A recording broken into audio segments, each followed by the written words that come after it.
Can you not? Can you not? Ow, can you not? Stop. Stop. You know what you remind me of? You remind me of the... Littlefoot. Exactly. How did you know? Because that's what I'm basing it off of. Wow, I'm about to say wow! I was trying to find the name of the parents. Because, you know, when they're just saying, they're like, good for you, and they're... That's what it was. I'm a kid, man. I'm a baby dinosaur. A baby, though. Small time now. Before, maybe I was big dinosaur. Bigger dinosaur. You were a big dude. Adolescent dinosaur. Now I'm back to toddler dinosaur. Yeah, I think small so. Guy. You've small regressed. guy. Small guy. Hey! NarendraTheComic and... India! And right now we're going to be looking over something. Chatting some bullshit. Chatting some bull... Shit? I wanted you to say crap. I wanted you to say bull crap. But it's all right. It's all... Shocking. That's better. I like it. About Avatar, The Last Airbender. Let's just chuck Korra away, because Korra is relative shit. Not that it's terrible, just compared to Avatar. Yeah, I agree with you. It's bad, right? I agree with you. It's not like it's a bad show on its own, but when you compare it to Avatar, it's sort of subpar. The storytelling just wasn't on the same level. Yeah, it sort of just took a backseat. Like, on its own, it's probably like an 8 out of 10 show, 7 out of 10. But when compared to Avatar, it's like a 5. Yeah. It's just not up to par. Like, ATLA is a 10. Like, it's honestly It's a 10 out of 10. It's a genuinely. 10. It's an 11. This is why it's had a resurgence as of coronavirus. People being at home, people being like, oh my god, the show's so good. Have you ever heard of it? I'm like, yes. yes. I told you 10 years ago. This show is really good. It's Very like, good. You're watching cartoon, you stupid. What are you doing watching cartoon, eh? Apparently there's been some shenanigans going on at Netflix. Now, I'm a fan of Netflix. I'm a fan of a lot of their stuff. I like Amazon Prime as well. I like Netflix though. You like Netflix? I like Netflix. What would you prefer? Actually, let's not do that. Let's not do that's not that. good. Let's That's not not do good. that. What about Hulu? Hulu's like that extra Honestly, one I've in never America. really watched anything on Hulu. They have some good shows on Do Hulu, they? just they're not in the UK, so you have to, get around the system in some ways. VPN. There you go. And our sponsor today, NordVPN. No. As if we'd have a sponsor. No, we don't have that. But there have been some problems apparently with the Netflix adaptation, and they are doing a live-action adaptation of Avatar: The Last Airbender, and there seems to be a bit of a conundrum with the creators. I mean, problems. They've stepped away, basically. Yeah, not a good thing, not a good look, especially because they were on from the beginning, and now they're just gone. They said goodbye, sayonara, as they say in... Japan. There you go. They do say it in Japan. You know, for a long time, I'm an idiot. I thought that was Spanish. Even after I did Spanish at school, until I was probably like 17, I was like, oh yeah, sayonara is Spanish, like sayonara. I'm an idiot. Yeah. I'd even studied Spanish for a year at that point as well. Wow. Yeah, I'm an idiot. It's okay. It's okay. It's okay. But Now yeah. we have you, who's actually learning Japanese. Yes, I am. Yeah. So you watch these things probably with a slightly different flair now than you used to when you were a kid, maybe. Is there more you understand in terms of culturally and stuff like that? There is some stuff like clothing-wise. I'm aware that the Fire Nation was mainly based on Japan with architecture and the armor that they used. You can actually, well, at least I can actually see the derivative, which is cool. When I was a kid, I didn't really know. Yeah, you were just like, this is these people, this And is these these people, and that's it. it. But this is a statement from, I think it was Michael, who is one of the two creators, Michael and Brian. I also sought wisdom from Stoic philosophers who are big on differentiating between what is within our control and what isn't. I realised I couldn't control the creative direction of the series, but I could control how I responded. So, I chose to leave the project. It was the hardest professional decision I've ever had to make, and certainly not one that I took lightly, but it was necessary for my happiness and creative integrity. And who knows? Netflix's live-action adaptation of Avatar has the potential to be good. It might turn out to be a show many of you end up enjoying, but what I can be certain about is that whatever version ends up on screen, it will not be what Brian and I had envisioned or intended to make. Ooh. That's just, I'm sad to hear that. Yeah. There must have been some serious creative clashes here for this to be the case, because this is not a small thing. It's very public, it's very open. But the way they're being so open about the reasoning, just like, yeah, this just would, there's no way this would have worked from what we want to do with Netflix.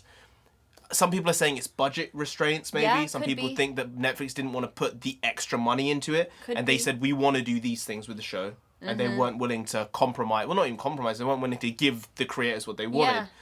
Which is their right. They're putting up the money. Yeah. So it's completely their right to do that.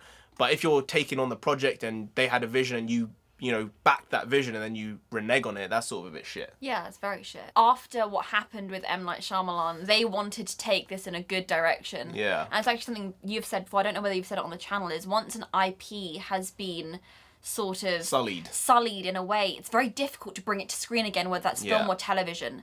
So after that film, they probably went, right, we're never doing this again. But then when Netflix maybe approached someone when they were in talks, they were like, you know what, I see you doing it well. And there was a lot of confidence in that. And they signed that contract. Time, about a year and a half ago. Yeah, but maybe 2 years years ago. Maybe. It was a long time ago when that first image came out. Yeah. Of Appa in like snow and stuff. That was like a silhouette image. And that got everyone hyped. Everyone was like, oh shit. But there's that other side of you being like, we've seen this once before and it was terrible. The live action M. Night. And M. Night is not a bad director. He can be good, but he also has made bad films, just like a lot of people. But his bad films are like notoriously bad. Yeah. This was definitely one of them. I think they could go back and make another animated series like this, and it would be super popular. And it would get all the traction. It would be one of the #1 shows on Netflix if they made it. And maybe they will do that eventually. Yeah. I think they could make a really cool anthology series of past avatars. Yes. And just move on like that and show individual stories. Do you think? Yeah. I think that's a really cool idea. Going through like an episode per avatar, going through each of their stories very briefly in like 40 minutes, maybe an 20 hour. minutes. Even less, 20 minutes. 20-minute episode. And just pushing through, but then you can also bring it back to how they are all the same throughout. Which I think everyone would be interested in finding out about more avatars. There's only so many we know about. Yeah, like, we only know about a handful, really. What 5? are they? One, Roku, Kuruk, Kyoshi. Really...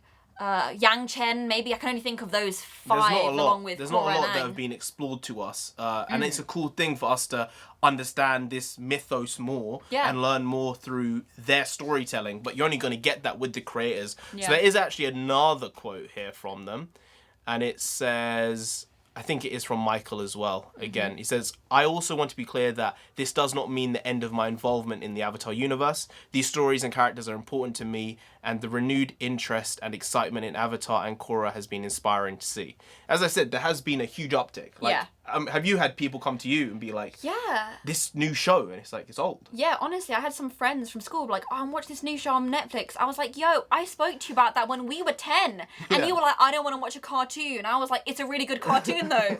And now I'm like, fine, you know what, as long as you're watching it and you're enjoying it, it's good. Yeah, it's true. I mean, that's a good thing that they're seeing that their show is having a new lease of life again.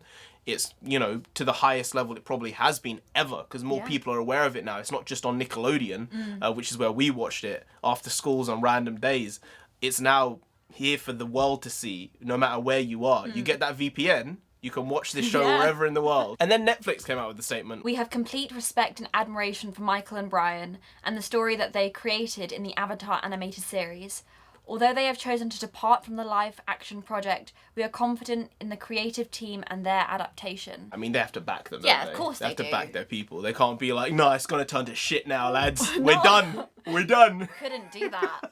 But, like, it does make you want to... It makes you question, where were the differences? Was it in budgeting? Was it in casting? That's a big one as well. Right? People been saying one thing, and I understand it completely. People saying they don't want the project to be whitewashed. And I completely agree with that. Like, that was a problem with the original, the live action remake they made in 2010 with Shyamalan, was that they cast wrong, I think. And the story was wrong in general. Overall project was not good. But casting was one aspect of it. I don't think it was the biggest aspect, but it was one.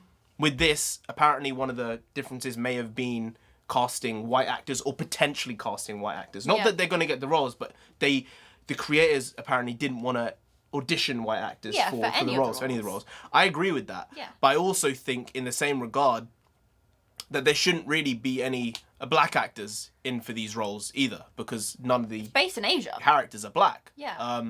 People say Katara, some people do, some people are stupid. Some people say Katara is a black woman, and Sokka and the Water Tribe are black. There are a lot of people who say that, and a lot of fan animation that puts them looking black as opposed to looking like they are Inuit people. And that's wrong. I think that is wrong. I don't think it works when your entire premise on a lot of things is you have to cast right. You can't just trade in minorities for minorities. Yeah. You can't do it when you choose to do it when it suits certain people. So the best thing to do is to actually cast the way it was created, the way it was done, just as how I feel in most cases for most projects. I don't know if you feel the same way about casting in general, how if something's written one way, just do it the way it's written. Then if you want to do something else, write something new and then create something else. I think specifically with this one, it was so very clear, even as a kid, where these nations originated. It was Japan, it was China. I had a vague idea of what Inuit people were when I was a kid. I had an idea they lived in the ice. It sort of makes sense. Yeah. And I doubt any Inuit people have seen Inuit representation ever.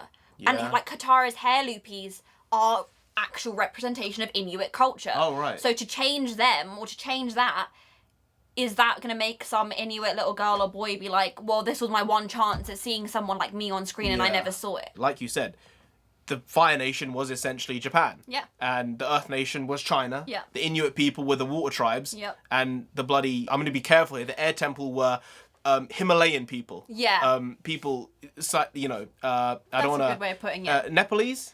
Tibetan? That's the word I didn't want. Bleep it out. Yeah, okay, well, you know what? I don't give a fuck. I don't give a fuck. I don't give a fuck. I don't care. I don't care. It's there now. Yeah. So those were definitely all the regions involved in the entire story. So there were people who were East Asian, all over the board, and Inuit people. Mm-hmm. There were a couple, and I mean a couple of South Asian characters in the entire show. There was Banana Onion Juice Man. Yeah, the guru. A handful. There's not a lot of South Asian characters. So I wouldn't expect there to be a lot of South Asian characters in the film when they make it, or TV show that they're going to make in live action. It's like when they cast all Indians as the bloody as the Fire Nation. I was like, what are you doing, I'm Indian. We're Indian. It's like great representation, but no, it's shit. It's not right. It's not what it is. Don't just change shit for the sake of it. Oh, it was so bad. Yeah, it's not that he's bad. He was bad in it. Yeah. Everyone was bad in it, really. But stuff like that, small things add up. And I think that not staying true to what is on the page and what is on the original source material with the animated show, it just takes something away from the show. Yeah. So I would say, in my opinion, don't cast white, don't cast black, don't cast South Asian, go pure East Asian and Inuit people. If it's really hard to find someone who's Inuit, really hard. If it is, there's not one Inuit person in Hollywood, then go to wherever it is Inuit stay, in the ice capsules of the world. Go there and find someone. I'm sure there's not like 1 million Inuit people in the world. You can do it. You know, at the minimum, they should find people who look like they are Inuit. At the minimum. At the minimum. So if it's that difficult to find someone, A-okay, right? But at least make the effort to make that possible. Yeah. Because if you just cast someone who's the completely wrong look, because that's a big part of casting. It is. So there is a lot of talk online about how maybe the creative differences were in aging it up, maybe making it darker, maybe making it a bit more sexy. I don't like that. I don't like that. Not loving that one. No. Not loving that. Like, nah. I think one of the things that drew Avatar, apart from just its lore in general, when it first came on when we were kids, was the fact that these were kids. Yeah, like, actually kids. Like, they were... Not 17-year-olds, not 19-year-olds. Like, children. Like, I think Aang is meant to be 11. When we started watching it, I was like 9 or 10 maybe. Yeah. And you were maybe between 12. Katara and Sokka's age. Yeah. So it really was like, wow, kids can save the world. Kids can make a difference. You know? And no, they can't. But it's a fantasy world, so they can. It was so interesting, and also a good part of the story revolves around them being children, and a lot of their like filler episodes were things where they were indulging in being kids. Yeah. And that was so cool to see. And so necessary. Yeah. I think it's one of the only shows I've ever watched where the filler episodes are actually necessary. They don't feel like filler. No. This is not integral to the story, but it's integral to character growth. Yeah. Where in a lot of shows, you see a filler episode, like episode 16 out of 22, and you're like, why does this episode exist? Why does this exist? Because it doesn't do anything. Yeah. I think so. And I think all of the filler episodes, I remember, they were equally enjoyable. They still had good story and like character development. Yeah. So they didn't ever feel like filler episodes. They still felt they still felt very interesting. I was fully invested in them. Yeah. So I want it to stay with kids. I understand that casting kids can be difficult. I understand that working with kids can be difficult, and I guess the quality of acting is sometimes very different. It's very hit or miss. I bet they never miss, huh? No. But I think this story wouldn't do well if you aged it up. I think they shouldn't go with 20-year-olds. If they want to age up, then I would say cast a 17, 18-year-old. There might be someone who's never acted before, and they just go to this open casting call for kids, and they smash it, and they get the role. And that's sick. But if you want to cast, give yourself as big an option in this small pool. So don't be like, we only want to get these East Asian minorities from 8 to 12. Yeah. Go 8 to 17. Yeah. And just try and make it work in that age range. You're more likely to find what you want. Absolutely. You really are. Because if you're going this small with cutting the rubric down even more and more and more, you're less likely to find it. It's true. So I would say age up casting, but age down the characters. Yeah, I think so. I think that's a good move. Also, with the idea that maybe it's darker. Throughout the seasons, you saw Avatar get a little bit darker, and they covered so many themes. Yeah. There was genocide, there was torture, there was kidnapping, so many things that were covered through it that it doesn't actually need to be darker because it's already quite an intense story, but it was just given in a palatable way that kids could understand it and learn from it. Yeah. So aging it up or making it darker, I don't think it's going to add anything to the story. It's going to make it more gory, but I don't think this needs any gore. Needs it, man. They've had these types of shows and products now where they have superpowers and it's like gory and bloody. It's not necessary. You don't need it. We have these shows. Make your thing different and unique by making it a child-friendly fantasy show. Yep. Make it stand out, because if you don't, someone else will. Yeah. That's just the truth. Yeah, you're Someone right. else will. You're absolutely right. And you don't want to miss that opportunity. I don't think. Especially when the source material is so good. Yeah. Like the source material is 10 out of 10. Maybe it could be all of these things. Maybe it could just be one of them, which is why the creators left. But we don't know. We'll find out in about a year and a half's time when the bloody film comes out or series comes out. I'm not sure if it's a film or a series. I think it's a series. Oh, actually, no, it might be a film. I'm not sure, actually. I'm not sure, but hopefully it'll be good. It won't be shit. Anyway, guys, if you did enjoy this video, please do like, share, comment, and subscribe to the channel down there. If you didn't, Katara herself will come after you. Water whip. Ooh. You don't want that. Do they want that? You don't. So just subscribe anyway to avoid that. And I've been NarendraTheComic. I've been India. You've been great, and we'll see you next time. That's tomorrow. If you don't know, make a video every single day. Been doing it for over 2 years now, and we ain't stopping till we get to 10,000 subscribers. So do subscribe. Come back in tomorrow for some more quality shitty content, because we're Never not here. Indeed. See you tomorrow with some more of that. See you then. Skadoosh.